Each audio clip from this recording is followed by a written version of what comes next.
Everybody knows their role. KO! What's going on, guys? So, I've got some news to tell you guys about Golden Blue Dude. So, I told everybody yesterday that he was not feeling well, right? And so he called me yesterday morning. He had a stomach bug, wasn't feeling good. And later on the day, he called me back and said, man, I am not feeling good at all. I'm not even going to be able to make a video today.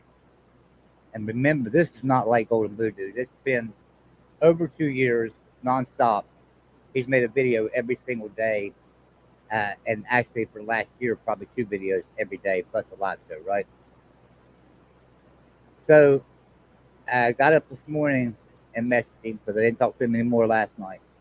Got up this morning and messaged him. I've not heard anything back. I've called Golden Blue Dude about 4 times, no answer. I've messaged him about 6 times, no response.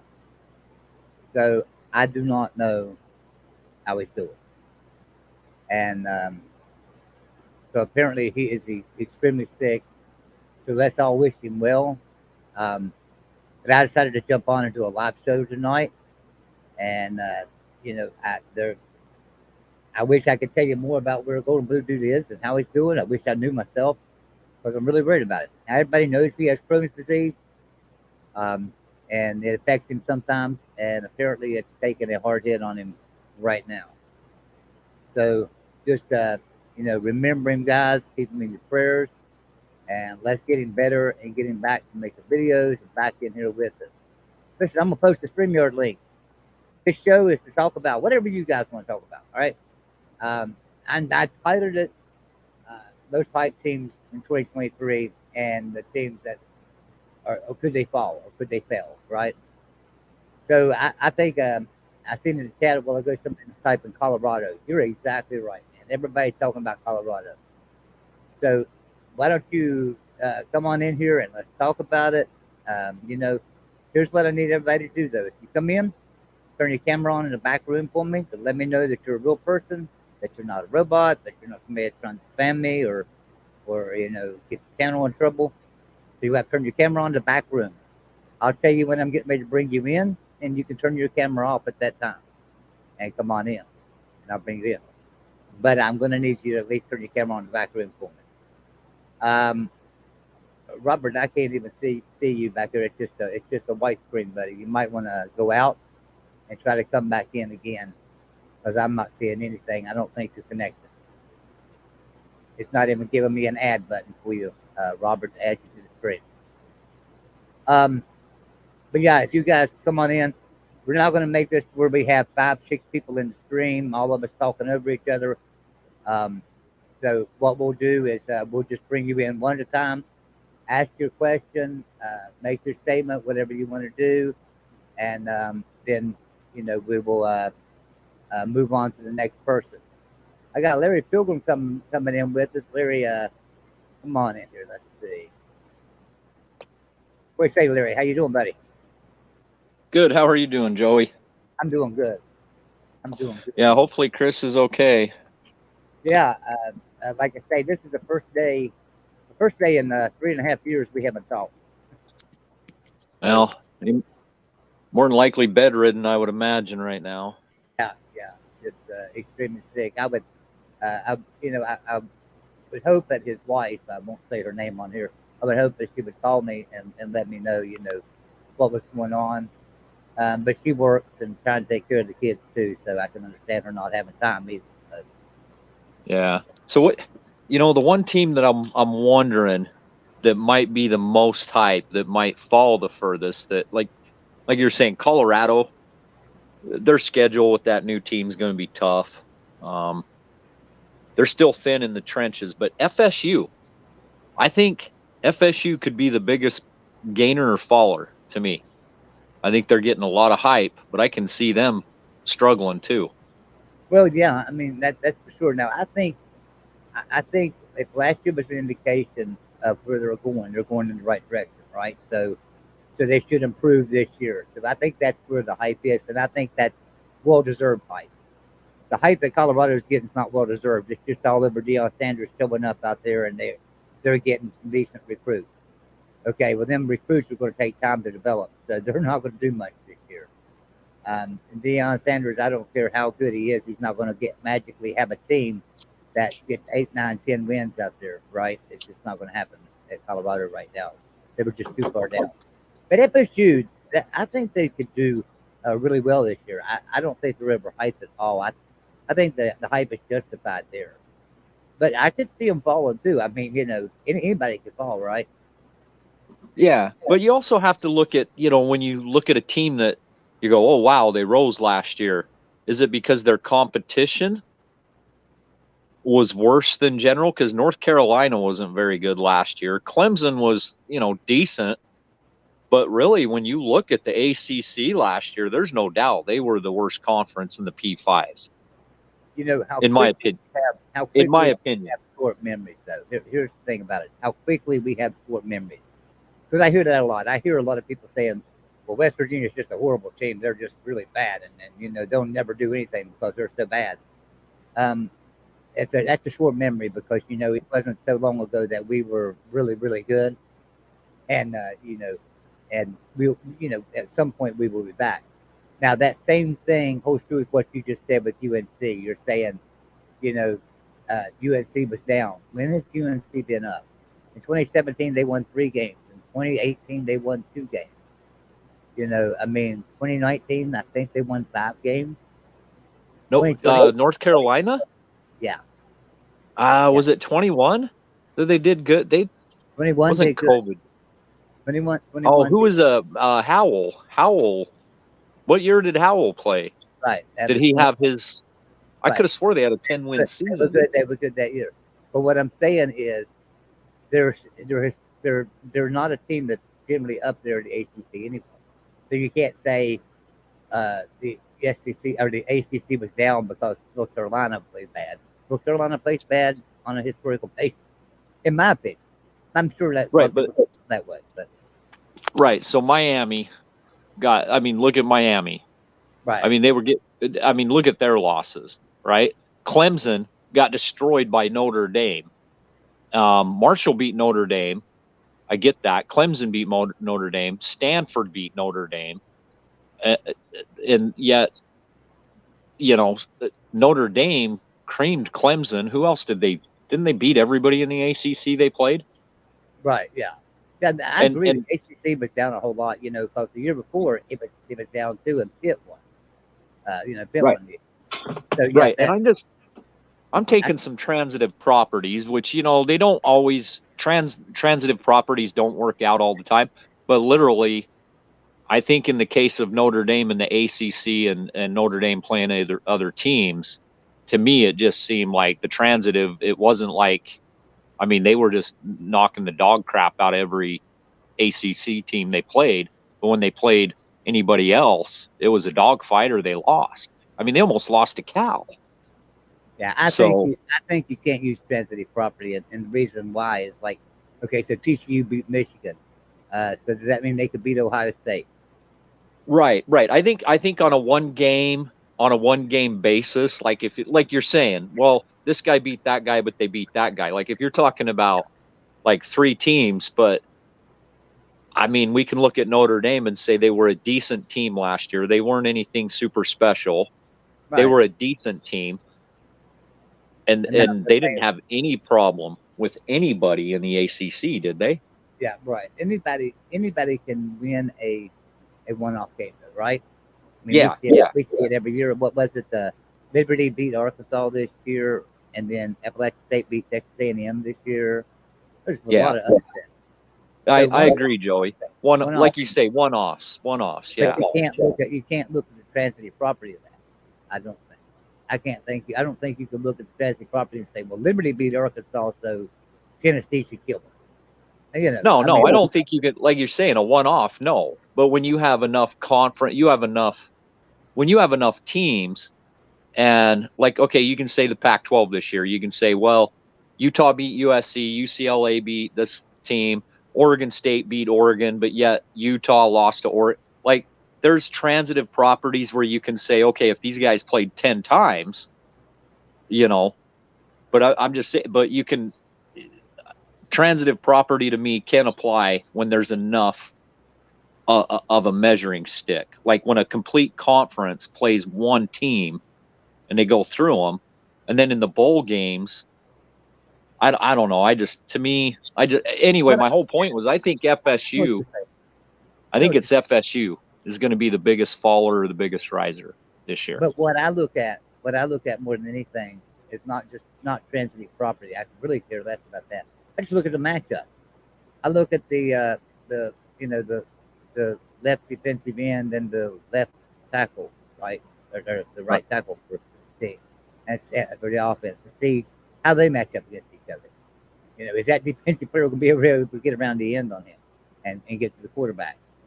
So Right. that means a lot, right?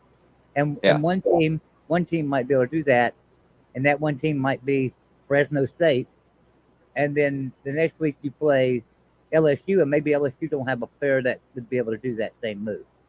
Well, right. And Just like I think if Michigan would have played Georgia in round one, I think Michigan would have got killed. Where Ohio State, I mean, in reality, they almost won that and probably should have won it. right, Where I don't think Michigan would have had a chance against Georgia. Yeah. But like you're saying, that it's that style of football. Yeah. yeah, I agree with you 100%. We all love football. We all love football, and we all like to compare. And I do the same thing. I'm guilty of it myself. I'm sitting there, I'm going, well, this team beat this team who beat this team. I remember back in 1993, West Virginia was undefeated, Notre Dame was undefeated, FSU had one loss, right? Not Notre Dame, Nebraska. West Virginia was undefeated, Nebraska was undefeated, FSU had one loss. And we had beat Boston College, who beat Notre Dame. Notre Dame was number one, Boston College beat them. We were number two and played Boston College, and we beat them.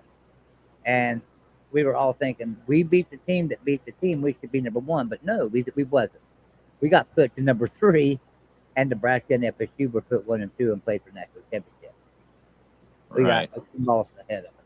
Now that wasn't right, But at the same time, we were comparing, going, well, we beat the team that beat the team, and so yeah, I agree with you that transitive property can play a part sometimes too. I think it played a part there. I think that was a time when it did matter, because in those days Boston College was good, West Virginia was good, FSU was good, Notre Dame was good, Miami was even good. West Virginia had beaten Miami. Miami was ranked number 4, and West Virginia had beaten them. West Virginia had beat Boston College, who had just beat number 1 Notre Dame. So the West Virginia deserved to play for national championship that year, yes. And I look at transitive properties to make my case about that. Does that make sense? Yeah. Oh yeah. Yeah. So are you buying the TCU? Are you buying the TCU hype? Do you think they're gonna? I think they've got them in the top 15, don't they? Well, I'm going to say TCU's going to take a step back, but I like Sonny Dykes. I think he's a good coach, and so I think that I think they have just enough talent to finish maybe 4th, maybe 5th in the Big 12, but they could fall off the cliff too. And now I do not think they finished in the top 3 of the Big 12 at all. You But think I it's think Texas? You think Texas is gonna win it? right. I do. I believe it. I believe that Texas will lose, and then I think Oklahoma will be back. Of course, they got too much talent to have another year like they did last year. So I think it's going to come down to between Texas and Oklahoma at the end of the year. And I hate that, because then they're leaving to go to the SEC, and it makes it look like the Big 12 week. So Right. I'm hoping that doesn't happen, right? I'm hoping my boys can do something, but we know that that's not going to happen. So, so I'm looking out to say Texas Tech is going to be a very, very sneaky good team this year. Watch out. Oh yeah. Joey, You're right, Joey, eh? Joey down there, Joey McGuire, doing an excellent job coaching them boys. He's a great coach. So there's a possibility Texas Tech could be right there playing Texas for the Big 12 championship this year. I forgot. Texas Tech did get on a little bit of a run once they got some continuity there last year. They got going pretty good. Texas Tech's a really good team. So they're going to. I think they're going to be the. I think by the end of the year they're going to be the team you want to beat. You know, because I think Texas Tech is going to take that extra step this year and be really really good. Oklahoma State's going to fall backwards. They just lost so many players. I mean, so many players left that program from transfer portal. They lost so much to graduation too. Oklahoma State just is in struggling mode right now. They were going to finish probably at the bottom of the conference. West Well, they Virginia, sound like they got culture issues going on. right. West Virginia, same way. You know, under Neil Brown, we're just not getting it done. So I look for West Virginia at the bottom of the Big 12 conference. TCU's another one that I say could be at the bottom, but I'm picking them somewhere mid-pack, upper mid-pack, fourth, fifth. So you know, I have to look at things like Kansas and Kansas State. I don't know how much do you think Kansas State falls off this year? They won the Big 12 last year. You know, can they finish in the top 5 in the Big 12 this year? Very well possible. They could probably finish third.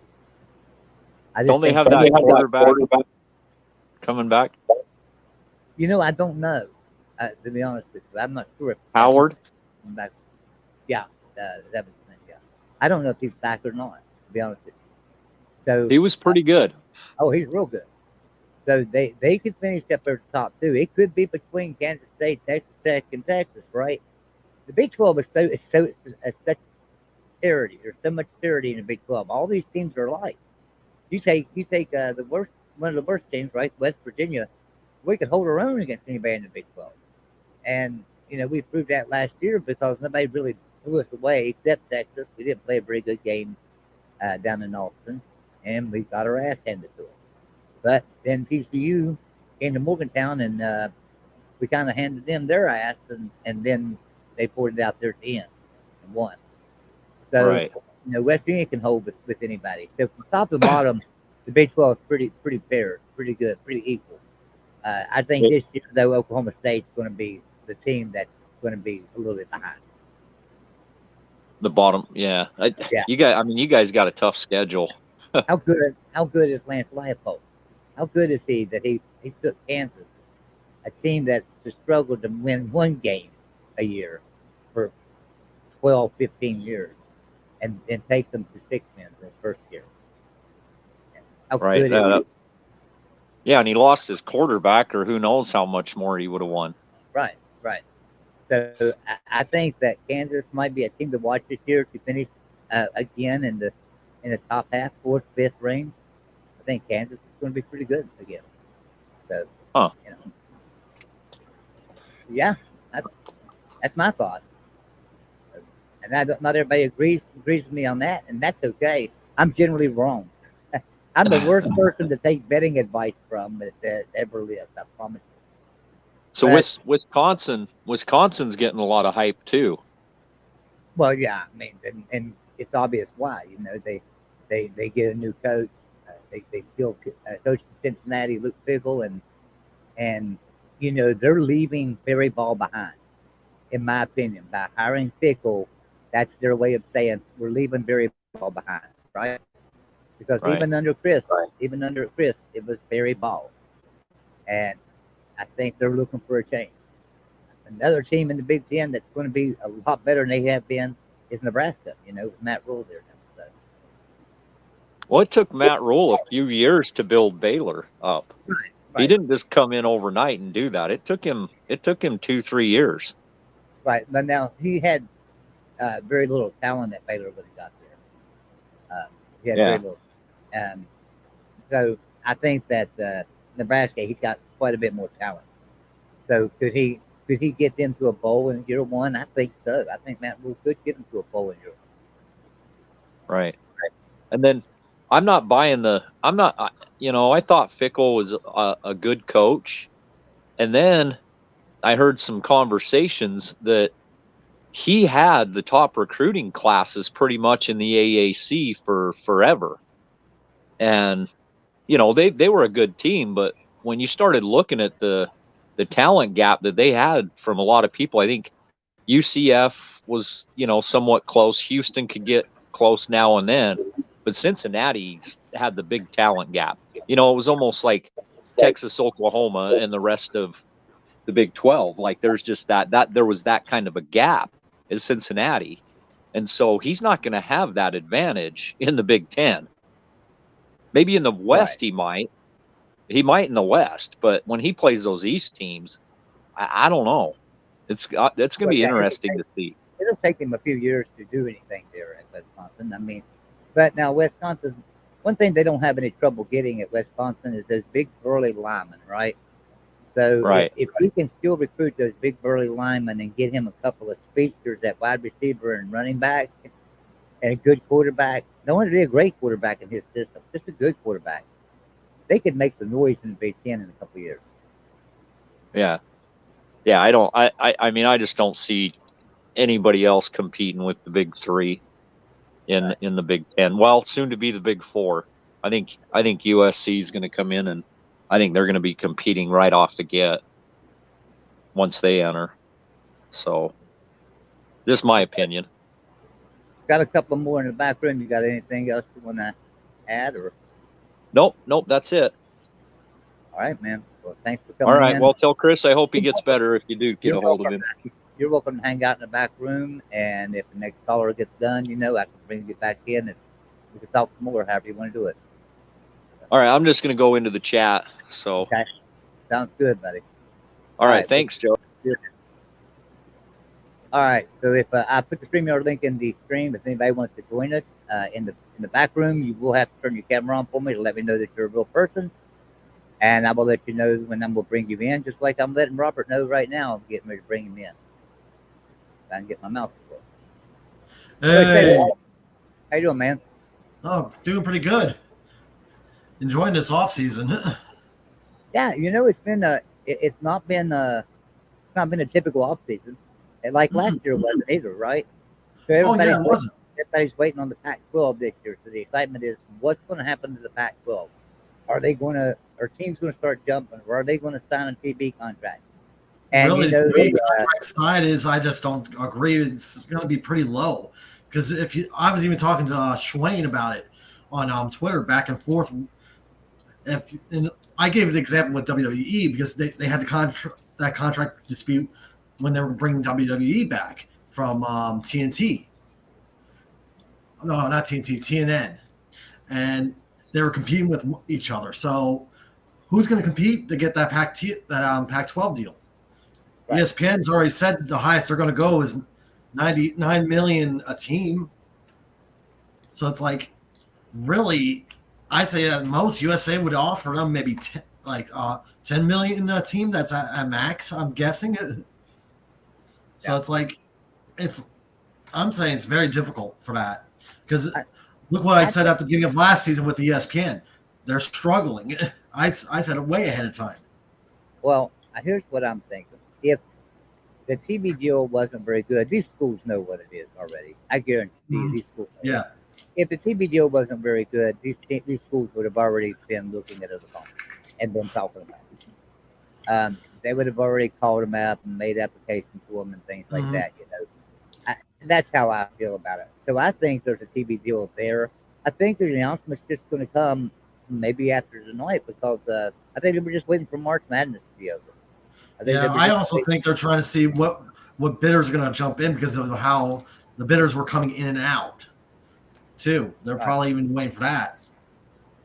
So I said a month and a half ago, I said, don't expect any announcement from the Pac-12 on anything because there's March Madness coming up, and they want to rule when they make their announcement. They want to rule the press, right? They want to own the news feed. So they're not going to make an announcement right in the middle of March Madness where they own the news feed for 2 minutes and then gone. So that's the holdup there, I believe. So it could come this week. It possibly could come this week. Yeah, I wouldn't be surprised if it takes even longer because maybe they're waiting for the other bid, like the mentioning of USA. That could be the other reason. But I'm like, it might be bleak for them if the actual offer that ESPN gave them is the actual offer. I think it's going to get even worse for them. Right. Yeah, I've been saying about ESPN for I don't know, one of the pros there. It might. Yeah, I think you froze Joey. Yeah, I'm sure I did. My internet, everybody knows how my internet. Oh yeah, So I did a yeah. state of Golden Blue Dew yesterday video. I did a state of Golden Blue Dew live show.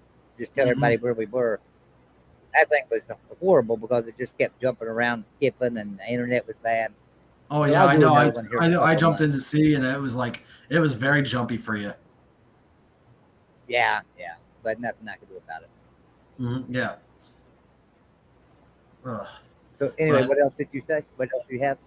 yeah, really, I'm like the big surprises are going to probably be seeing how Colorado goes and how Texas goes. They're going to be the Like two I to said, look at.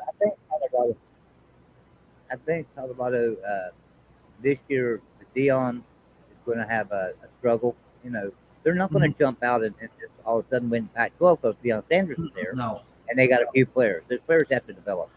Mm-hmm. They're just not going to be able to do that. So I think that they'll be better. They can't be worse, right? They really can't. Oh no! Only winning one game, yeah, that's definitely going to be an improvement with Colorado. I think Colorado is going to be an improved team. I think Nebraska is going to be an improved team. Nebraska might possibly even be a bowl team. Yeah, but I wouldn't be surprised if Nebraska doesn't play super well because it is a new coach, and he's going to have to get used to how the Big Ten plays football. Right. The Big Ten plays a totally different beast, like you were saying about Wisconsin with those big farm boys. Matt Rule's been around a while. He knows all the concepts. Oh yeah, it's just how to deal with how they play offensive line and everything. It's a little bit different in other places. Right. I think the one that's going to have a bigger adjustment in the Big Ten is going to be Luke Fickell. Oh, definitely, yes. You know, just his style, and also changing over, like I said, changing over from Berry ball, because Wisconsin still plays Berry ball. But yeah, because Wisconsin's always recruited big O linemen. Just get a good running back. You don't really need a spectacular quarterback. You just need a good running back and a great offensive line. You can run behind that line all day long. Yeah, and that's what Wisconsin's known for. Yeah. So I want to tell everybody. So we have a great partnership with Mint Mobile. And you can get cell phone service for as little as $15 a month, and I switched to Mint Mobile. I enjoy it. I love it. I'm using the same towers that I used before. I had and things, so I didn't lose anything. Everything works the same. And the thing about it is, I was paying $140 a month, and now I'm paying. I took the bigger plan, and now I'm paying $50. I went from $140 to $50 a month, and now I got unlimited everything, absolutely everything. Nice. So I highly recommend Mint Mobile, and in my area, it's even working. And if anybody knows where I'm at, you can see how my internet's freezing and skipping. So imagine my cell phone service is the same way. I don't have near as much trouble with Mint Mobile. MintMobile.com. MintMobile.com/Golden Blue. That gets you in on the special deals. That supports the channel. Doesn't cost you a thing, and it helps the channel out. So mintmobile.com/Golden Blue if you do that. Robert, you got anything else for us? Nothing really, except for I'm looking forward to seeing how Texas plays this year because I'm not even sure if they're going to get used to the freshman quarterback or they're going to stay with the same quarterback from last year. At all, that's going to be interesting. You're wondering if we're going to. I think they'll go with Ewers. Quinn Ewers will be the quarterback. Because I don't think. I think if yours actually messes up, I wouldn't be surprised if they bring in Arch. I wouldn't be surprised with that. I don't think so. I think, and this is my opinion, and I have got pushback from everybody on this. Arch Manning's overrated. I'm not disagreeing or anything. I'm not disagreeing. I'm saying because remember the boosters here in Texas? Remember, I live in Austin, so I know those boosters will turn on yours and actually want them to bring him in. Right, but Arch Manning is overrated as a quarterback, in my opinion. Unless until you see how he plays in the Big 12, that's the number one thing. Right. Who did he beat in high school? I have no clue. So. He didn't play any championship games. He didn't play the best team stuff and things like that. He played teams that were not that great, and so anybody could look good for that. And Oh yeah, definitely. he's a decent quarterback. He's just Mhm. not. He's just not, in my opinion, a 5-star. He's a 5-star because of his name. Yeah, plus he's not seasoned enough either. He's not taking the heck. Even if he was raised up in the Northeast in the Pennsylvania leagues, it would be hard. I know And that's that. why I tell everybody. That's why I tell everybody stars don't matter a whole lot. You could take a 3-star kid and he could have a 5-star mentality and beat up a 5-star kid, right? Just absolutely run him in the ground in a football game. It's according to how he's developed, what his mindset is at the time, and how well his strength is developed at that time. So, Oh yeah, yeah. Who knows? He might have a good mind, but he just has to get his body going through it. right. So, Which that could take time to nurture in for a coach. So I don't know how the Texas coach is a good quarterback whisperer, but that would be the best for him. I think that I just feel like Arch Manning's overrated. Quinn Ewers will be the quarterback. He's a great quarterback. He's a much better. Oh yeah, I'm not disagreeing with you there. He's a much better quarterback than Arch Manning, in my opinion. So. Yeah, I'm not disagreeing with you. I've seen him play, and he's not bad. It's just that I'm more concerned about if they start losing or go on a losing skid, that the booster's going to try pushing into the starting lineup. That's my main concern. Why do that? Because sometimes you're going to hit those hard paths. I agree. All right, man. Yeah, I just hope West Virginia fixes their defense. Man, last year's defense was sucky. Well, that's what happens when you hire your friend, right? Joe Brown hired his friend, and look, I'm okay with that. I don't have a problem with that as long as he can coach. But Jordan Leslie can't coach. He's not been able to coach his defense. And is he the defensive coordinator or he's the linebackers coach? No, he's the defensive coordinator, Jordan Leslie. Yeah, what I'm noticing is the linebacking is terrible. Well, we lost a lot of people last year in our secondary and linebacking core. Those kids were new, so we looked really bad. I think we looked a lot worse than we were. I think it looked like it was bad coaching. To me, it looked like bad coaching when I see them playing. It looked like they were not even coached. They didn't know where to position themselves or anywhere on the field because you could see in the TCU game wide open in the middle of the field. But that was every game. Every game was wide open. Yeah, I'm saying I noticed it the big time in the TCU game. I noticed it right there. It was exploited so much in the TCU game. That's how it was every game. Yeah, it was every game, but you can really see it in that TCU game that the quarterback was like, I know it's going to be wide open in the middle. Just get a slant in the middle. I'll throw it. Bingo. We're going to get gaining all the time. He was exploiting it left and right. And now teams would come out against us, and you would think they're changed it up and they're running against us, and we're stopping the run, But that was just their smoke and mirrors because they knew they were going over the middle. They just took their time getting there, and then they would blow us out. That now here's one thing about West Virginia: we have a great running back room. CJ Donaldson is a stout horse. Recruited as a tight end, moved him over to running back, and he is a man. Let me tell you. So he steps the ring down. He steps over you, long legs. So we're going to have a great running back, and we should have a pretty decent offensive line. We're having replaced a few key positions, but we should have a decent one. So I think Donaldson could have a really good year. If we can get Donaldson going, and Nico Marchio looks like he's going to be our starting quarterback, and he's a highly rated 4-star quarterback out of Arizona. Went to high school in Arizona. If he can get it going, if he can find him a couple of receivers and we can catch him a little bit, who knows? Now he's freshman. He's starting. He's redshirt freshman. So if he's the starter, he's brand new. So we got to be patient with him. Yeah, and also make sure the offense takes their time so the defense doesn't have to overwork themselves either. Because you're really thin on defense also. Right. Yeah, we are. Yeah.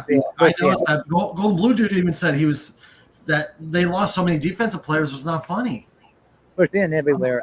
I worry. I don't worry about our running back. We're deep at running back. Oh, yeah. That's basically about the only place we are deep running back. Yeah. But everywhere else is like you're thin or you don't have any talent there right now. Right. and that doesn't help. Exactly. There's some talent there that's just not developed yet, not proven itself on the field yet. Yeah, they're So very inexperienced and everything. right, they're green. So, all right, man. Anything else for us here, No, nothing really else. Robert? I appreciate you coming in. Well, that's Hey, no problem.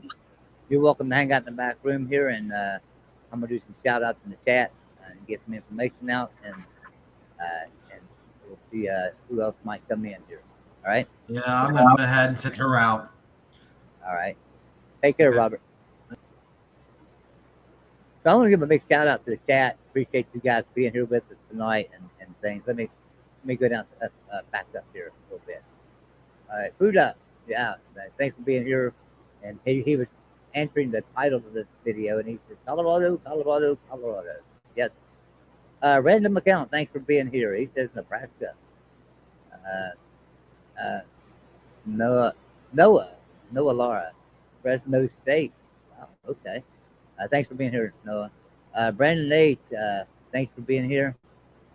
I can't get my mouth. Sorry, guys. Adam McDonald, appreciate you being here. Bulldog JC's here with us. Welcome in, Bulldog. My wife, Yvette Foster's in here with us, our fearless leader on moderators. Does a good job. Larry Pilgrim with us. Of course, he was in here talking to us there earlier. Jacob Wilson, thanks for being here. John Christoph, Christopher. Sorry, John. I can't mispronounce your last name, but appreciate you being here. SCC Dog, Adam McDonald, Cyclone Steve. Welcome in, Cyclone Steve. And yeah, Cyclone Steve mentioned, West Virginia in the top 5 just a couple years ago. I don't think we was in the top 5. We were in the top 10 a few years back. Tim, the top man.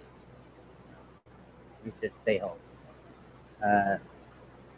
Bid is overhyped, he says. Yes, I agree with that, Tim the top man. Tim the top man. Jesse Wilson with us, and he says Texas and Florida State. So, okay. John says Kansas State will win the Big 12. Could be right. You could be right. Let's see who else we got in here with us. Nathan Laura, Florida State, North Carolina, got a shot. So I don't think North Carolina does. I do think Florida State does, but I don't think North Carolina does. C. John's here with us. Howard will be back, he says, and nice running back transfer too. So Kansas State will be in the mix at the end of the season. Okay, so Howard is coming back. Thanks, John, for that. C. John for that information. Appreciate that. DKMLB, the last 5 Bulldog, 6 of his last 7.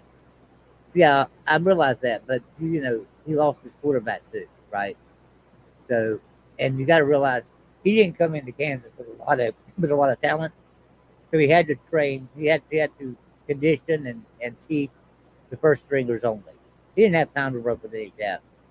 So, because it was just one off season. I think he did a pretty good job. And when you lose your starting quarterback, that hurts any team. I don't care who you are. Jesse Wilson, wondering if NASCAR's heard him back yet. Tim Friendly's here with us. Hey, Tim, how you doing, buddy? Appreciate that. StreamYard links in the chat there. Tim, why don't you come in, talk to us a little while. Going down through here, see if there's anybody I missed. If I missed you, I apologize. Big shout out to you. Thanks for being here. So we have the join button activated on our page. Probably Scotty B, the Radio King's here. I didn't see you earlier. Thanks, Scotty B, for being here. Scotty B is our head writer. So he takes care of Substack. Go to substack.com, search for Golden Blue Dude. Substack, SUBSTACK.com. Search for Golden Blue Dude. He writes great articles over there for Baylor. We've got a writer for Fox USA. We've got an Alabama writer coming in. We've got a W writer coming in. We've got different writers. And Scotty B heads that up over there. Does a great job for us. Appreciate you being here, Scotty B. Truck Stop Gumby's here with us. The old blue dude get banned from here too. Yeah. So if anybody don't know the story, so the Monty Show banned Golden Blue Dude because he went in and asked them if they wanted to do a collaboration or something. And I know my internet's acting up. You know what I'll do? I'll turn my camera off, and that seems to make things a little bit better because when I start breaking up, it seems to get really bad when I've got my camera. Hairy Legs, what a great name. He's here with us. What's up, you always said. Just saw you were live. Hi, Joey. Hello, Hairy Legs. Thanks for being here, buddy. One of the best names on YouTube. That's for sure. I go down through here. Jason Moose is with us. Appreciate you being here, Jason. And like I say, if I missed anybody, I apologize. Got a super chat coming in here. Harry Pilgrim says, "Go Utes." Thank you for the $5 donation. Larry, appreciate that very much. Like I say, I'm going to go down here one more time and share the StreamYard link. And then I'm going to tell you guys about Golden Voodoo. I cannot get that mouse. For some reason, the speed on that mouse is way up. I put a new mouse on tonight, and it kind of sped up everything. I can't keep up with it. All right. So there's the StreamYard link once again. If you want to join us, just turn your camera on to the back room so I know that you're a real person, not a troll. I'll let you in. We'll talk college football. About Golden Voodoo, where is he at? What's going on? So yesterday morning, I'll tell you this one more time. Yesterday morning, Golden Voodoo gave me a call. He was real sick. He's got Crohn's disease, as most people know, and he had a stomach bug. He had a stomach virus. And so he said he was trying to get better so he could do his videos. Called me back later in the day and said, "I'm not going to be able to make videos, man. I am just too sick." He was really sick, doing real bad. So he had to cancel his videos yesterday. I messaged him last night, told him I would do a live show, so I did a live show yesterday evening, right? Well, then today I got up this morning and I messaged him to see how he felt. I never heard nothing back from him. Waited an hour or two, messaged him again, and I didn't hear anything. Still thinking, well, he's probably just in bed. Finally, about 1 o'clock or so, I give him a call, didn't get an answer. I've called him all day long, and I've messaged him all day long, and I've got no answer. So I do not know what's going on with Golden Voodoo. Everybody just keep him in your thoughts and your prayers. Hopefully his wife would give me a call, but I know she's real busy because she's got a family. They've got 4 kids that she's trying to take care of and get to school and get ready for school and all that when he's sick. So my hat's off to her. Now she's by herself doing that stuff. So we got somebody in the back room. What's going on there, Mr. Tim? Oh, you asked for this. I don't know. You must be a glutton. What's going on? Nothing. As the title of this video suggests, we're talking about most hyped teams in 2023, and that could fail. So a lot of people are saying Colorado's hyped, it could fail. You're a Pac-12 guy. You agree with me? It's going to take them a couple of years to put Deion to get going. Yeah, you're talking about a team that they had one winning season since they've been in the Pac-12. Right. In 2016. It's the level of talent. Like I make the joke on our show, the USC show. I call the Pac-12, Larry, plug your ears. I call it our farm team. I refer to AA Eugene, AAA Tucson. I mean, because what we did is we got Kion Bars. We got Kion Bars, who's this great nose tackle. We just keep plucking people, the best players from teams in the Pac-12. Well, we went and we rated. We got Brendan Rice, who's the son of Jerry Rice, a couple of years back, and he came in. He was our best receiver, and they didn't have a really good roster to begin with, but after everyone started just plucking away at the players that they had, they don't really have much left. So when Deion came in, though, I mean, I give the guy credit. He's flashy, right? And he's bringing in all the players. He's bringing in some decent coaching. They're going to do well, but people have to realize it takes time. When your program's that low, it takes time to build the depth. You could probably get your first stringers. You can he brought his son over with him, right? He brought I forgot the name, the cornerback, the number 1 cornerback from a year ago in recruiting. Brought over some guys with him. He did some decent recruiting. And but the big problem with USC last year is we had great frontline talent, but as we started to lose guys on, and it's a long season. So a couple things you got to remember. So when you don't have depth, you can't give your guys any spells. So they're getting during the game, they're getting a lot of reps. They're not getting rotation. There's not much rotation, practice, and in games. So therefore, they get dinged up. So you get into late October, November, and into December, you got a lot of walking wounded. They're still playing in the games, but they're banged up. So Right. the problem with Colorado is going to be is they're going to have pretty good frontline depth, but they're probably going to run the same thing that USC ran to last year. Is as the attrition happens, as you start losing guys, there's a huge drop off between your starter and your maybe second and third strings. So yeah, I don't know. I'm not sure if anybody's hyping Colorado. They're crazy. Colorado is going to be it'll be a success if they have a 500 record. Yeah, I If agree. they go 6-6, everyone should take our hats off and say, "Wow, amazing job! Well done." I don't think they'll do that well. I don't So, either. and I I don't think they'll think go we're more hyped like up. 4-8, 3-9 maybe, but 4-8 is I think we're still in. Yeah, I mean, I think I think 5 wins is very doable for them. And if they get over 500, then I would, if I was a Colorado fan, I'd be ecstatic. Yeah, Mel I mean- Tucker came in there. It was that Mel Tucker that one season they won. I believe they won 10 games, and he did a great job. But then when he left, the wheels fell off that wagon quick. Yeah, I don't want anybody to get me wrong. I think Colorado is going to be much improved with Deion Sanders. But even if he is able to turn the program around, because he's unproven, right? Deion Sanders is unproven as a Power 5 coach, so we have no idea. But let's just say he's as good of a coach in Power 5 as he was in Division 2 and 3, right? Let's just say he can come in and do well. So, all right, so he comes in Power 5 and he turns that program around. It's still going to take him a couple of years to get the players he needs, to get his system in place, and get everything going.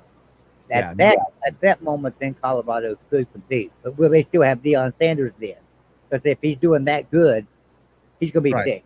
Yeah, there you go. I mean, he'll be off to the big, next Mel Tucker contract somewhere else where they're going to just say, "Hey, we got some money for you," and that's going to happen. Unfortunately, that's going to happen a lot now in the Pac-12 because it's a shame because the coaching in the Pac-12 was really getting better. One of the biggest problems in the Pac-12 was the lack of coaching. Right, you had guys like Clay Helton at USC.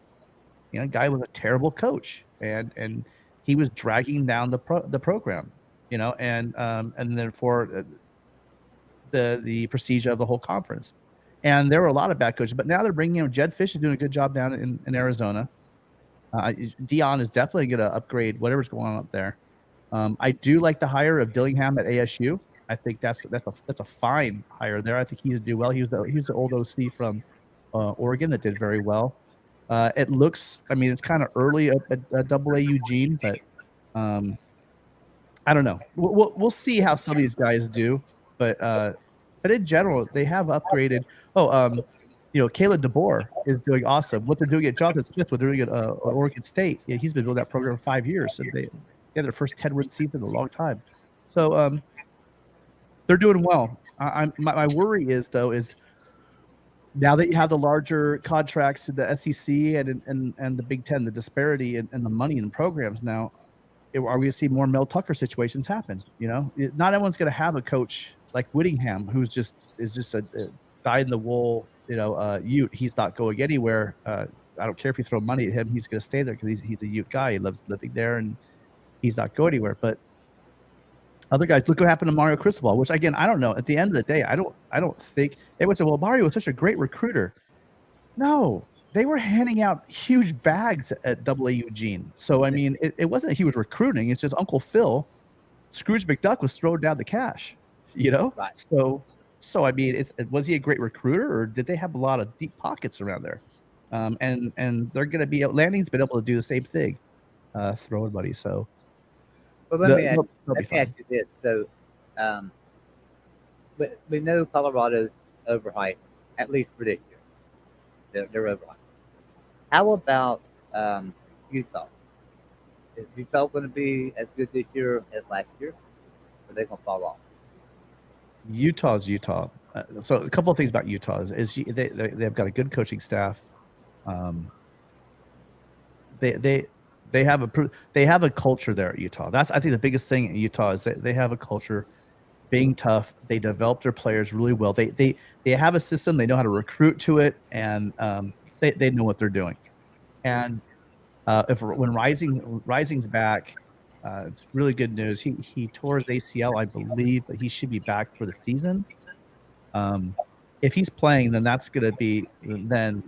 they're going to be tough. If he's out, then I don't know how well they'll do. They'll still be a solid program. but they lose Clark Phillips. I mean, I wish Larry was here. They lose Clark Phillips, who was just one of the best corners in the country, if not the best corner in the country. That's gonna hurt. I don't know a lot about. They're getting their tight ends back healthy, and I don't think anyone's going off to the NFL. I don't know, but they will have a couple of good tight ends. I like their running back. I forgot his name. And again, they usually have a pretty solid, stout, tough defense, so they'll be okay. I don't know. I haven't looked yet. Usually, sometime after spring ball and everything, I don't really like to get too attached to anyone's roster because I'll tell you that you look at your team right now. You know that right now at the end of spring or in the middle of spring, they're going to come out with the depth chart. You're going to have the spring game. They're going to look at that too. And then you're gonna have some guys be like, "Hey, I don't want to be second string. I'm gonna go somewhere else, make some NIL money." So don't get too attached to your roster because they might not be here come August and September. What's up, Larry? You asked for him in Tim. Hey, Tim. So how off am I on what I just said? I was entering the studio, so I might have missed a little bit of it, but I caught, depending on Cam Rising, which he'll be back. We just don't know if he'll make the first game or he'll be back by conference play. So that's a question. But we did lose Phillips, but we are picking up Nate Ritchie. He's coming back from his mission.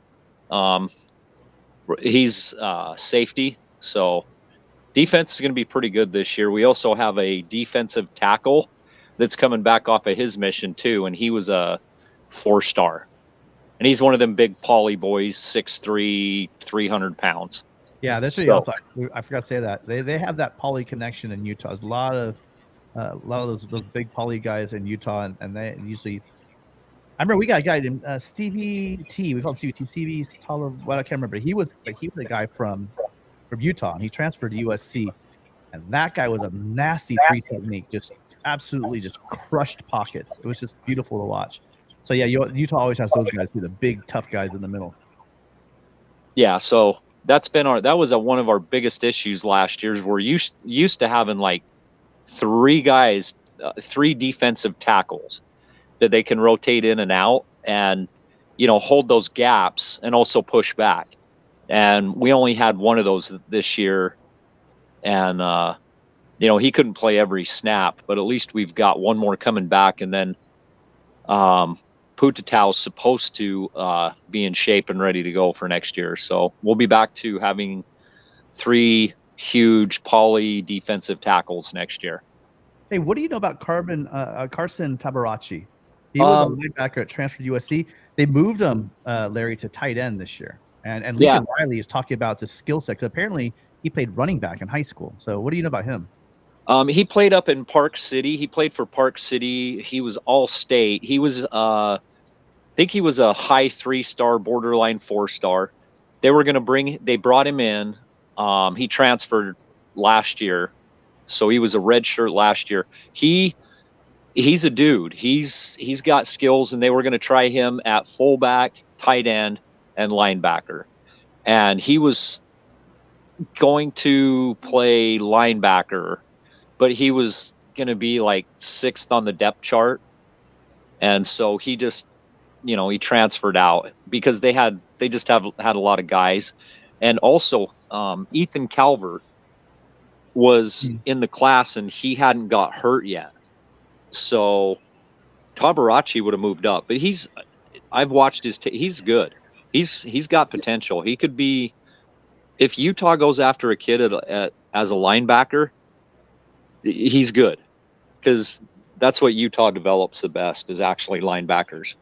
That's where we went from having absolute poverty linebacker core to, like, I would say probably one of, if not the best linebacking core in the Pac-12 this year now. But, yeah. Did you know? Here's a stat that nobody knows. Did you know the last 6 linebackers that Utah has have went to the NFL, and not one of them was a 4-star? Was Lloyd was not a 4-star? Dude, he was a high 2-star, and he played wide receiver. There you go. Well, there you go. That's all you need to know about the recruiting. They do a great job of. Here's my big point. They always hang their hat on the 5 stars, right? And I'll catch a lot of flack, but I don't work for these companies, so I can be totally honest. I mean, don't get me wrong. I pay for subscription to On3. I pay for 247. I'm you know I read every article. I'm following it like a soap opera. But for those of you guys out there get bummed out because you don't get the 5-star or the 4-star guy, the number of guys are like 3 stars and 2 stars that go off to do something pretty amazing. Like for instance, we put like 3 offensive linemen in the past 5 years into the first round of the NFL draft, and we probably might have had a 4th one with Voorhees if he hadn't had that horrible mess with his knee. He blew his knee out at the combine. They were 3 stars. They were all 3 stars, and they're playing in the NFL, and they all got drafted in the first round. So stars aren't all what they're cut out to be, and that's a perfect example. Devin Lloyd is one of the best linebackers I've seen in the Pac-12 in a long time, and definitely production-wise, without a doubt, one of the best. Athletic, amazing, and you just heard it. He was a wide receiver, and he was a 2-star. Is that right? Really? Yeah. Well, what's crazy is we got Joey on here. I remember back in the day when West Virginia would be getting. They wouldn't get a lot of the 4 stars, and it was like their highest 3 stars were their guy. Right. I mean, if you look back, right, we would get a couple of 5 stars, every once in a while, and we get some 4 stars, but most of our players were 3 stars, and so you look back. I think Smith was a 4-star, but Tavon Austin was just a 3-star. Devin Bailey was just a 3-star. Jason Gwaltney was a 5-star. Was our running back. Noel Devine? He was a 5-star. But those guys, Jason Gwaltney and Noel Devine, didn't even make it in the NFL very good.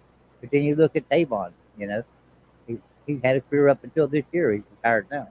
Well, speaking of NFL, you guys might know this guy. He was before Pete Carroll. He was a Hackett recruit, and he was a safety out of Oregon, and he was a 3-star, and he went on to get a gold jacket in NFL. His name is Troy Polamalu. That guy was a 3-star. So again, if you want to talk about hits and misses with this stuff, they do a great job. And I will say this: that the quality of the rating system from like back in the Pete Carroll era to it is now has vastly improved. They always camps, the 7-on-7s, the coverage is a lot more, but still it's really all based on, who is giving you an offer is really where I think most of the stuff goes as far as what your actual star ranking is going to be. So you try not to pay too much attention to that, but I would say, if you are, look at the offer sheet. So if you have a guy come to your school and he's got an offer from, let's say, Georgia or LSU or Ohio State, and you gotta be, hey man, he got offered by those schools. There's got to be something to this kid. You know what I mean? So I think I look more at that than I would look at stars. Now, one thing about USC, and I said this last year, Tim, and you told me that I was wrong. I don't like. You're never wrong. I don't like their Grinch, right? Because Grinch, just look at Oklahoma. They gave up points like crazy, and now you come to USC, and I told you last year, you're going to give up some points. Be ready. Yeah. How many points did you give up a game last year? Remember? Oh, yeah, I think it gave up it was 30 plus a game. Yeah. Pretty bad. So there were 100 in the hundreds as far as low hundreds. Right. The problem is not necessarily Grant. The problem is that Lincoln Riley likes offense, right? He's an offensive mind coach, and so he recruits offense a lot harder than he recruits defense, and so it's up to Grinch to try to recruit some defense. And mind you, that's good. The problem is if the head coach is not involved, the players don't come. So I think you will struggle again on defense this year. And I don't know that hiring a new defensive coordinator would change that, because Lincoln Riley is just an offensive-minded coach. Joey, have you been drinking that Norman Moonshine lately? You told me that last year. You said, you'll see, our defense is good, and we will be fantastic. You'll see, Joey. Was you on Moonshine when you said that? I said that preseason? Yes, you did. Well, I must have been super hyping us. You said that to me. You said that to me. Anything but that. But guess what? I'm right back on the. Hold on. Let me. Hold on 1 second. I've got to fix something. Uh-oh. Yeah. If we're gonna start the USC hype train, let's do this. Let's do this properly. So then. you said that last year on this channel. You said that last year on Mark Rogers' channel to me as well. So here's what I said that. I said that because and Larry can back me up on this. In 2001, I watched the absolute worst the worst, and I'm not using hyperbole, the worst defense I've ever seen in 30 years of watching USC football. I could say that unequivocally. I watched an absolute train wreck of a defense.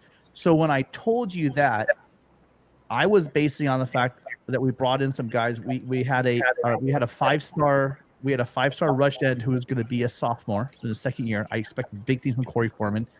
Didn't happen. We brought in a couple of other guys. We had a guy named Zion Branch, who was a top 50 safety that is just an absolute stud. He blew his knee out in player run practices. There were a lot of things that happened on that team, the defense. But you're right. I was flat out wrong. I expected our team to be better. I don't think it's an issue with Grinch. I don't think it's an issue with how Lincoln Riley coaches or he. See, one thing I got to push back on, Joey, is when you say that, I've never met a football coach ever that doesn't like to win. And if you're a coach and you want to win, you need to have like you use that phrase, Lincoln Riley doesn't care about defense. And hopefully you don't mean that, because I know you don't believe that. He might care, but he doesn't coach it, and he doesn't. Joey, wait, stop. Are you saying he doesn't coach defense? I'm saying he doesn't. Listen, well, he doesn't. He's the offensive coordinator. Look at Oklahoma. You know what? And Dana Holgerson's the same way. That's look at West Virginia and Oklahoma and those battles they had for all those years when they were both really powerful offenses and they were very, very good teams, right? But the final score would be 58, 57, 56, 54. I mean, these were crazy. You know why Lincoln Riley left Norman, Oklahoma? Why was it? Why? Because he was afraid. Do we all really believe that he's afraid to play in the SEC? That's why he left Norman. Is that really what we're gonna pretend like an alpha coach? We all know football coaches. These guys have the biggest egos on the planet. I don't know why he left Oklahoma. I don't know why he left Oklahoma, but I do know this. If I was in Oklahoma, in the middle of nowhere, in Norman, Oklahoma, and USC came to me and said, hey, we're going to give you a house and car and all this money, my ass is going to USC. That was part of it. But the big part of it is the guys at Oklahoma, the boosters at Oklahoma were basically we're not giving him what he wanted. He was not getting the staff he wanted. They weren't getting like the NIL support that he wanted. They weren't getting the staffing and the infrastructure and the nutritionists and all the 9 yards that the schools in the Big Ten, right? Schools like Ohio State and Michigan, Penn State, schools in the SEC, pretty much all the SEC schools. But you're competing against Georgia and Alabama. These programs are run by competent people with great athletic departments that are willing to spend the money. And Lincoln Riley was tired of getting lowballed for his staff, lowballed for not just the coaching staff. I mean the actual the support staff. If you'll look at Georgia and Oklahoma and Ohio State, you look at their support staffs, they've got like dozens of people that they got. That's just in like the recruiting section, making the hype banners for kids for social media. The problem was they weren't getting that, and they were trying to tell him, "Hey, listen, win this or win that, and we'll give you this." And he got tired of it. He got tired of getting slow played. USC was scared. We're lost. We hung on to Helton for so long, and Mike Bone, said, "Hey, look," to Folt, who's the president, and she gave him a blank check and said, "Go get the best guy." And so they roll into Norman, like you said, which is beautiful. I'm sure don't get me wrong, every part of this country you could find beautiful spaces. But have you guys seen his house on Palos Verde Estates? It's literally like a resort, his house. And they throw $100 million at him. They give him all the money he wants for nutrition, strength and conditioning, facilities, you name it. Here's a blank check for you. Come on over here. And when you do that, you leave. The problem in Norman is he was being asked to beat teams like Georgia, who he took to overtime or double overtime. I can't remember. It was at least overtime. Because his defense was shit, but they gave them everything. That game could have gone either way. That game against Georgia, it could have gone either way, and he took them that far. But for whatever reason, he was unable to get the kind of players you need and the depth of players that you need to be able to compete against a Georgia in a playoff game.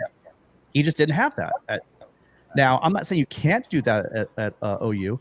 And I can tell you that once Lincoln Riley left and they brought in Venables, they started throwing lots of cash at the program because they're going to have to. Because I'm telling you guys, Brent Venables is not the answer. And I'm going to be surprised if that guy's there in 2 years.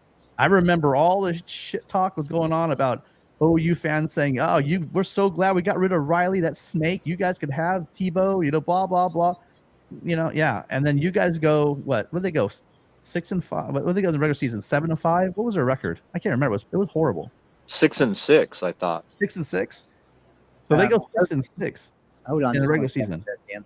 Ghost James, I see you in the back room. Can you turn your camera on for me there for a second?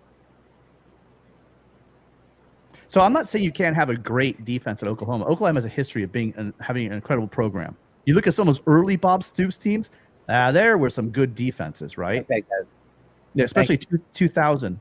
So you can do it. I'm not saying Oklahoma or Norman's the problem. I'm saying that for whatever reason.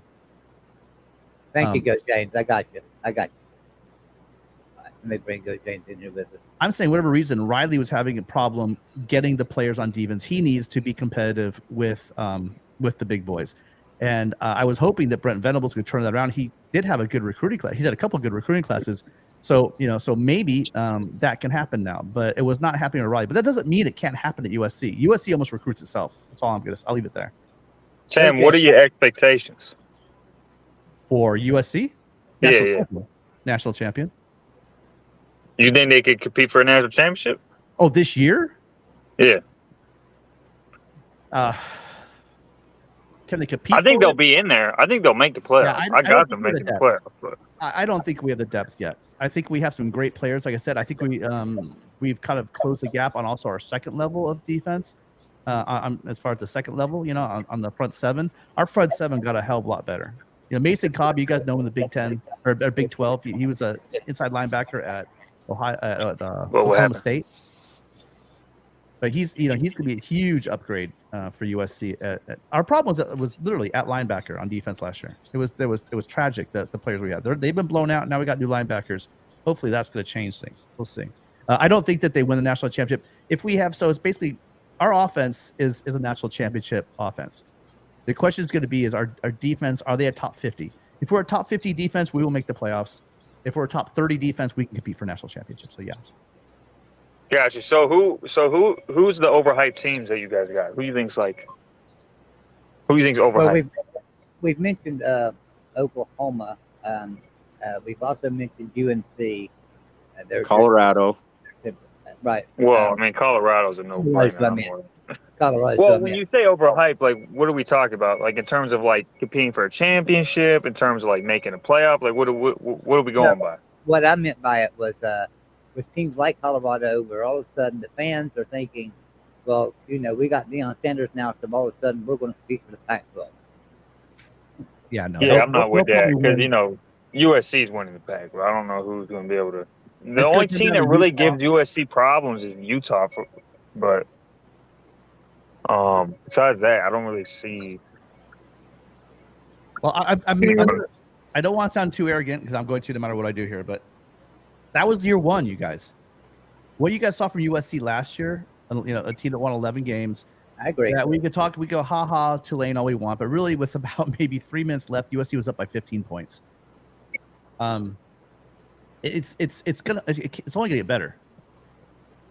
We saw year one after a 4-8, again, worst defense I've ever seen at USC, and they turned that squad around and they won 11 games. Well, I mean, if we're being real though, he basically took Oklahoma and put it in Southern Cal. I mean, it's not like he got a bunch of players from Oklahoma to transfer to USC. That definitely had an impact. How many players from Oklahoma? Do you know? I don't know the exact number, but I mean, he got Caleb Williams. He got Mario Williams. I mean, I don't know the exact number, but he definitely took some players from Oklahoma. 3. Yeah, 3 of the most. So who are they? So you got Caleb Williams. That's not a bunch. That's 3 players, right? Well, who are they though? So you had 3 players. You had McCutcheon. He was a backup nickel safety. So I don't know. He's a nickel. So Williams and Williams. it was I want to say McCutcheon, but it's not. Latrell McCutcheon. Yeah, I was right. Latrell McCutcheon. He was a platooned nickelback. So yeah, and Mario Williams was a stud. So those two, the Williams, obviously Caleb was amazing. Caleb's who he is. But USC had pieces. I mean, people got to forget. I mean, on offense, we had the talent. They recruited well. They recruited well with they recruited well under Clayton. Well, they recruited certain positions well, right? They skilled guys, and I give them credit. They pulled in this offensive line class. The offensive line we had last year was a solid offensive line. Those were all Helton's kids. They're all like 4th and 5th year seniors.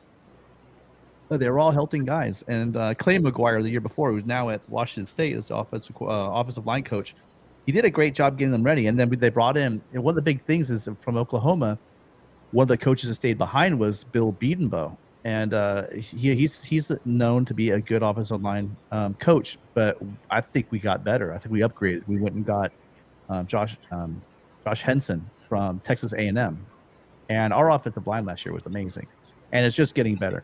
You guys got to watch out. When USC, you'll know when USC is good. When USC has a good offensive line, historically, look out, because we're going to win some games. Well, the crazy thing is, here's what's going to happen. The crazy thing is when USC goes to the Big Ten, it's going to be, that's going to be a tough conference, because it's going to be tough, man. There's going to be, you're going to have to play Michigan, Ohio State, Penn State. Yeah. It's going to be tough. It's going to be tough.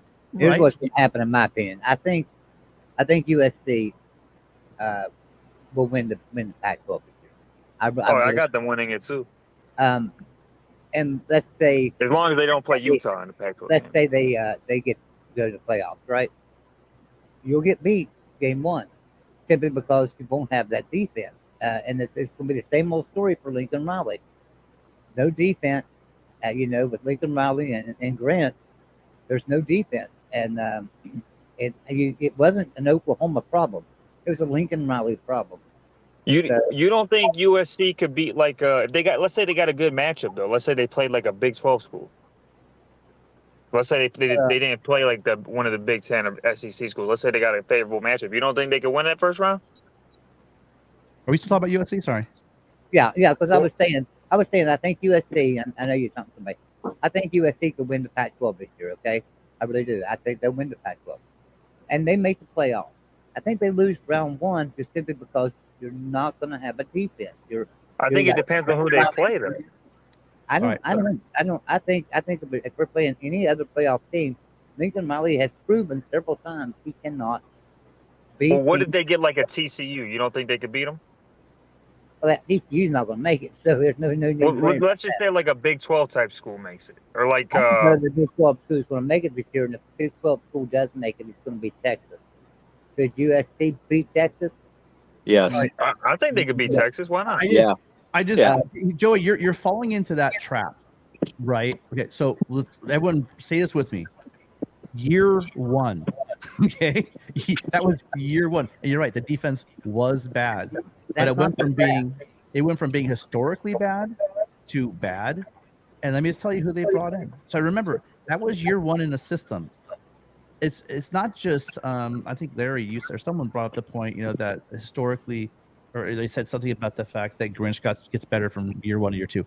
All schemes get better from year one to year two, because what you do is in the first year you're just installing your defense, like the base defense.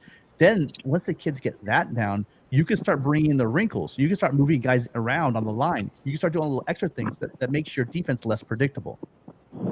But just so you know, we brought in you guys a 5-star. So our problem was we lack size on defense. Well, we got a hell of a lot bigger, and we've got a guy named Anthony Lucas. He was a 5-star 2 years ago. Went to Texas A&M. Now he's at USC. They moved him inside. We got, like I talked about earlier, talking about AAA Tucson. We brought up to the big leagues the Wildcats 3 technique Kion Bars. Look him up on Google right now. Take a look at everyone saw him at practice. Said, holy crap, we haven't seen a guy like that since Antoine Woods. That we have a legitimate defensive tackle now. We brought in 3 linebackers. We get Romello Height back from who was hurt last year. We're bringing in, like I said, last year we brought in a great safety. He got hurt in player run practice in Zion Branch. That guy is an absolute beast. The defense you're going to see this year is complete. Oh, and then Domani Jackson, who was a 5-star 2 years ago, who blew his knee out. He's now healthy at corner. The guy's a legitimate NFL corner. I think you're going to be a little bit shocked because you're trying to say, well, last year they were bad. This year they're going to be bad. Joey, teams get better. You know that, right? Here's what I will say, though. Here's what I will say. There's a trend with the type. So teams that run the type of offenses that Lincoln Riley and Ryan Day and that style, it does have an impact on the defense. Now that could be because the style kind of doesn't promote toughness on the defensive side of the ball. I'm not sure what it is, but there is a trend there. The teams that run the type of offenses that Lincoln Riley and like Ryan Day and those Big 12 styles, something happens, whether it's in practice or whatever, that takes away from the defensive side of the ball. And that's just the fact in terms of trends. Before Lincoln Riley was in Oklahoma, okay, they gave up on an average of about 3.5 to 4 yards of play. Pretty daggone good, right? All right, so Lincoln Riley came in, I believe it was 2016. I'm going to look back to 2016. They gave up 6 yards of play in 2016. 2017, they gave up 6 yards of play. 2018, they gave up 6.13 yards of play. 2019, 6 yards of play. 2020, 6 yards of play. 2021, 6 yards of play. And 2022, 6 yards of play. And what was their record? That means, Joey, and what was their record? That's just it. They were winning games. Yeah. They were winning games, right? But they still had no defense. And when they got into the playoffs, what happened? So you've got to have defense. And Lincoln Riley has proven through the years that he does not play defense. You're talking like he's been a coach for 30 years. He's been a coach for he was 5 years. He was the coach at Oklahoma. 5 years. No, I think you don't even have to look at just Lincoln Riley, though. You could just look at that style of football, and you could notice that there's a trend there. I'm not going to argue. You guys are dead set in the fact that you guys think that because this happened in the past, therefore the future is going to be this. I can't argue with that. It's not very logical. I think USC is going to be. I already told you. I think USC is going to be a player. But I'm just saying, like there's definitely a trend when it comes to that style of football.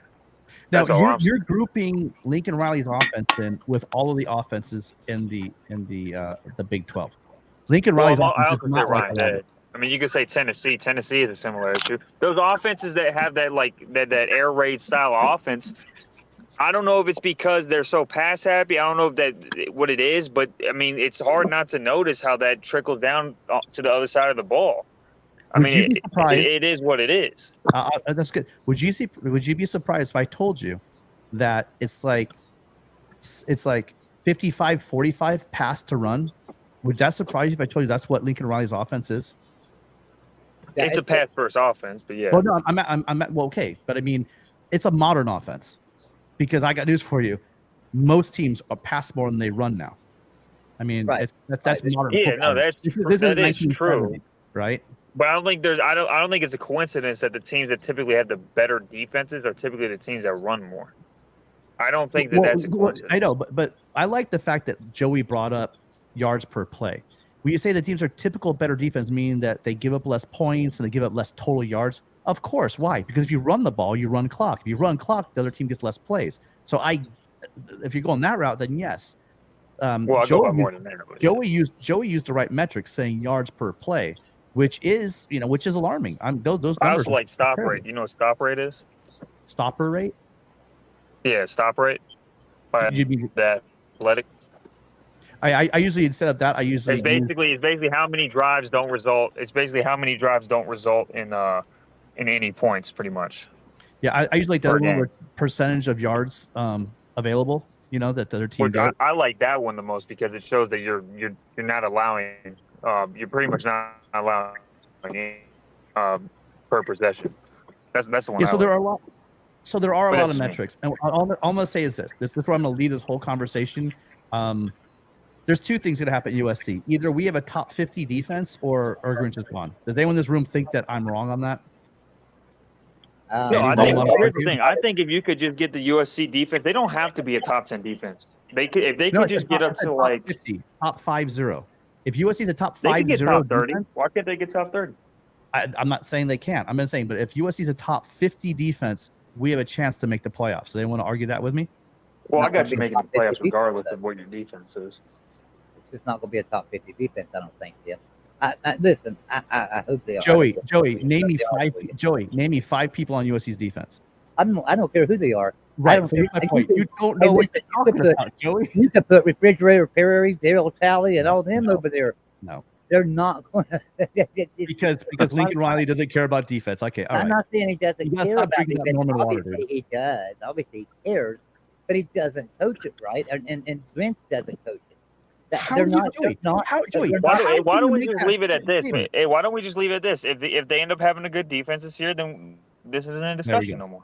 And that's my discussion. So basically, USC will have a top 50 defense, We had or the same USC will have discussion. a new defensive coordinator next year. And then We had the same Oh. damn discussion. I'm gonna give them. last year. I'm gonna give them a little more breaking room than that, Tim. I'll give them a 3-year window on the defense. I'm not gonna just Well, give them. let's. Oh, There maybe is not. one thing that I brought up last year was if you look at the Pac-12 last year, the offenses, Washington, Oregon, Utah, Arizona, they were really good offenses. Even in, I mean, game one, Utah, they went down to Florida and put up almost 500 yards of offense in Gainesville.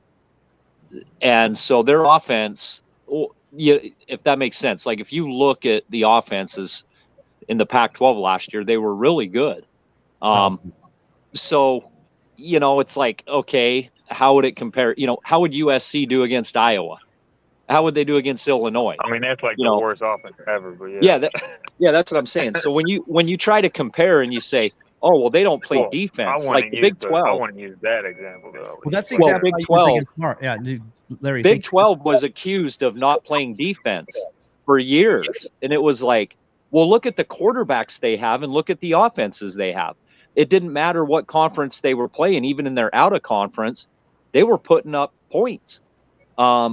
Geno Smith, I remember back that, like, it didn't matter if he was out of conference, he was putting up as many yards on other conferences. And Washington put up a shit ton of yards against Texas.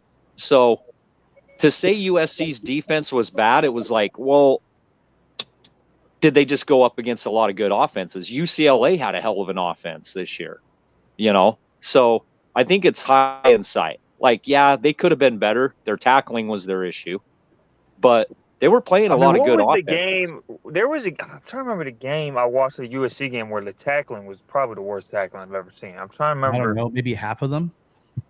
No, there was one particular that was like The atrocious. championship was really bad. The Was champ that was really that might bad. be the one I'm thinking. It was I mean, it looked like dudes were just bouncing off guys that weren't even. Yeah. It was crazy to me.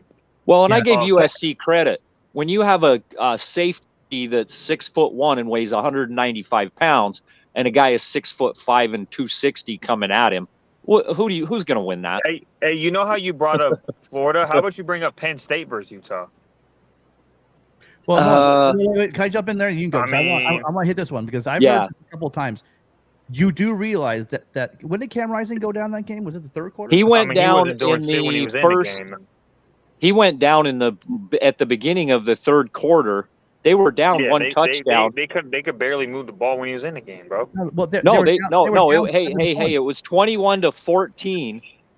Cam Rising, when he got taken out, he got them to midfield and they were down by a score.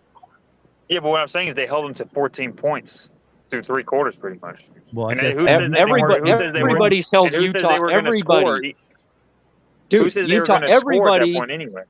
everybody has held Utah to 14 points in the first half. Utah was the number one third quarter scoring team in college football. They just made adjustments. I mean, we only but that scored. Penn State defense was a whole nother. Well, just Man, so you know, can I jump in? 17 points. You know what that is? That's the number of points USC gave up to Utah in the first half of the championship game, and I believe they scored a touchdown at the very end of the first half. So, That game was crazy. So Yeah, so- that's it. Yeah, and then also, I mean, I thought we had a better chance against Penn State, but I didn't think Clark Phillips was not going to play. I didn't know Dalton Kincaid wasn't going to play. Yeah, when Cam Rising was in the game, he went 8 for 21 for 90 yards, bro. Oh yeah, Penn State's good. Penn State's. I mean, they got a good defense, but Utah put up 14 points on them, missing. Okay, so here's the thing. You know why Utah was ranked 8th to start the year? Because of Tavion Thomas, Dalton Kincaid, and Brant Keithy. Their 3 top offensive weapons from the year before were coming back. Guess how many of those guys played in that game? 0. They had 0 of their top 3 returning offensive production guys. And your starting quarterback set out the second half. I mean, and then he goes out. And people just ignore the fact, they talk about Penn State and they ignore the fact that Cam Rising went down in the second half. I just want to think. Yeah, I get that, but he wasn't doing anything when he was in the game. He scored 14 points. What do you mean? He was 8 for 21 for 90 yards. Well, bro, he probably got some first downs. And how many yards? Well, you know how many drops? Do you know how many drops we have? That is not a good stat sheet for a quarterback. Whoa! You know how many drops they had? They had 5. He had 5 drops that hit his receivers in the hands. Thomas Yasmin dropped 2 that hit him in the hand. The running back, each running back missed one. He had 5 drops. It doesn't matter what he had in the first half. The guy is a very good quarterback. Are you saying that Cam Rising is not a next level quarterback? Is that what you're saying? Are you saying that missing Cam Rising was irrelevant to how the game turned out because he had bad stats in the first half? Is that what you're saying? Who are you asking that? Because I'm confused. Also, Tim, the Cam Rising that played USC game 1 versus the Cam Rising that played USC the second time. Did you notice he was missing his legs in that second? Yeah. So he wasn't even 100% even when he went into Penn State. Yeah, I've watched enough of him play. Whenever I hear someone talk about the Penn State game, they go, that doesn't matter. Of course, when you tell me it doesn't matter, I've watched Cam Rising take over games. It's like saying 2005 Texas doesn't need to have Vince Young. It doesn't matter if Vince Young goes out of the game. It's like that's the kind of impact for your offense that he has, and he's kind of like similar quarterback in a lot of ways. So I mean, I'm confused when people say, "Well, it doesn't matter." Cam Rising missed the whole second half. Here's what I'm saying though. I'm basing it off of what he actually did in the game. You're basing it off of what he did in the past in the hypothetical situation. That what happens in the first half is repeated in the second half. It's called adjustments. Well, I'm basing it off how he actually performed. I'm out. Right. But I mean, that's what I'm saying. You take a stat, you say he was 8 for 21, and you go, well, did you know that his receiver dropped 5 balls and 3 of them he had such a pass rush he had to throw it out of bounds? Okay. I mean, every team deals with drop passes, though. I mean, that's every game. Yeah, exactly. Point game when when you say drop passes. Right, but when you say somebody's 8 for 21, what's the context of that 8 and 21? I remember West Virginia would have knocked the shit out of Pitt if their guys would have held on to the football. West Virginia would have won that game against Pitt if their guys would have just caught the ball. So what difference does it make when, who was the quarterback, the ex-USC quarterback, Slovis? Slovis was dropping dimes. Those guys just couldn't catch the damn ball. That was Are we going to say Slovis was garbage that game? We had JT Daniels. No, what I am saying is, knowing how good that Penn State defense is and how they were playing that game, I'm not going to just assume, even though I think he's a great quarterback, but I'm not just going to assume just because he's done it so many times that he's just going to automatically do it in that game. I'm just basing it off of what happened in the game. I'm not going to go to past games and just go like, oh, he's automatically going to do that. That's make believe what if land. I'm not doing that. Right, but you have 2 guys that watch this guy play every week that know how he plays. You don't watch him play too. Yeah, I've seen him play. I watched. A 7-point game. Period. They weren't blowing anybody out. Hold up. All I'm asking is hold up a second. Listen, we'll have to carry this conversation on tomorrow night, guys. I'm gonna bring y'all back in, but I have to get off here. Okay, word. Sorry about that, but I have to go. No, you can carry this conversation out tomorrow night. Because Golden Blue Dude, I don't know how he's feeling. We'll see if he's back tomorrow night. But I promise you, we will pick this conversation back up if you guys want to come back. But I appreciate you guys coming in and everything. And Tim, you're the only one here for the show. I'm pretty sure. Larry comes on the show with you sometimes on your USC channel, don't he?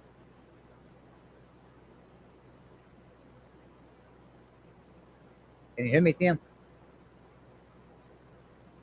I think Tim's having some trouble. I guess it's Tim. Larry, can you hear me? Oh, my bad. I had muted myself. Sorry. Oh, What's okay. that? So I was saying you're the only one with another show and a channel. Why don't you tell everybody where to find you at over there? Oh, sure. Yeah. Well, actually, tomorrow night, it's not my show, but Mark Rogers has the USC show if you guys are interested with Matt Zemek. Matt Zemek's awesome. He knows his football. Tomorrow at 5 Pacific, 8 Eastern. If you want to check that out. And then I have my show every Sunday. Well, actually, sorry. This week, we will be having it on Saturday night at 5 o'clock instead. Obviously, Sunday. We usually have Sunday at 5 o'clock, but that's Easter.